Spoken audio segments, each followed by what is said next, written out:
Why do people disagree about right and wrong? A good answer begins with a simple idea. People disagree about right and wrong because they weigh values, facts, experiences, and loyalties differently.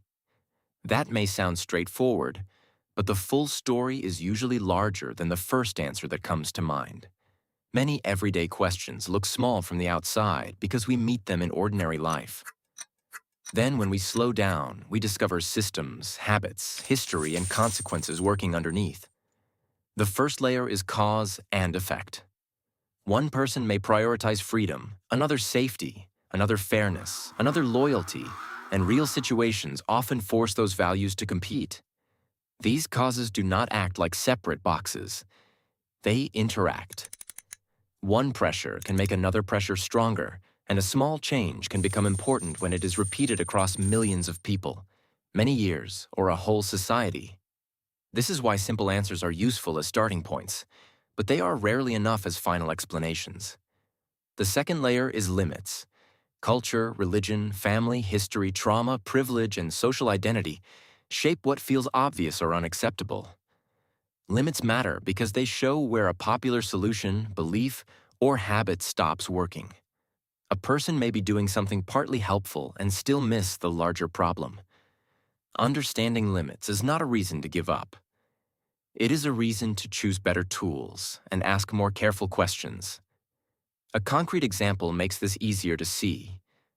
A law that one person sees as protection may be seen by another as control, especially if they disagree about the likely consequences.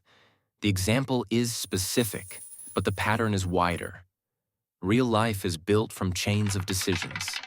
What happens at the end often depends on choices made much earlier, sometimes by people who never see the final result. There is also a human side. People tend to prefer answers that are quick, comforting, or easy to repeat. But serious understanding often asks for patience.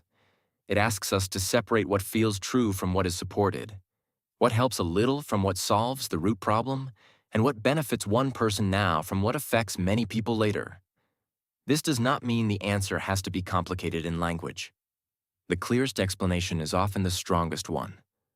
Look at the causes, follow the consequences, notice the limits, and then ask what would actually improve the situation. Step by step, the question becomes less mysterious. Moral disagreement is not always proof of bad faith. It can reveal complexity, hidden assumptions, and the need to define terms, examine evidence, and reason with humility. The important lesson is that good thinking does not stop at the first visible piece. It follows the connections. When we do that, we are better prepared to make choices that are realistic, fair, and useful. One practical way to use this idea is to ask better questions. What is causing the problem? Who is affected?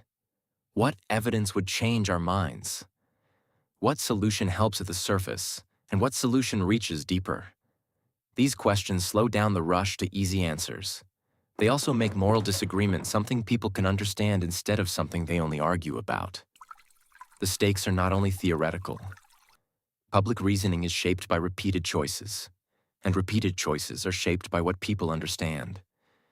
When a person sees the chain more clearly, they can act with more care. When a community sees it clearly, it can build better rules, habits, and institutions. That is why explanation matters. It turns a confusing issue into a map, and a map makes wiser action possible.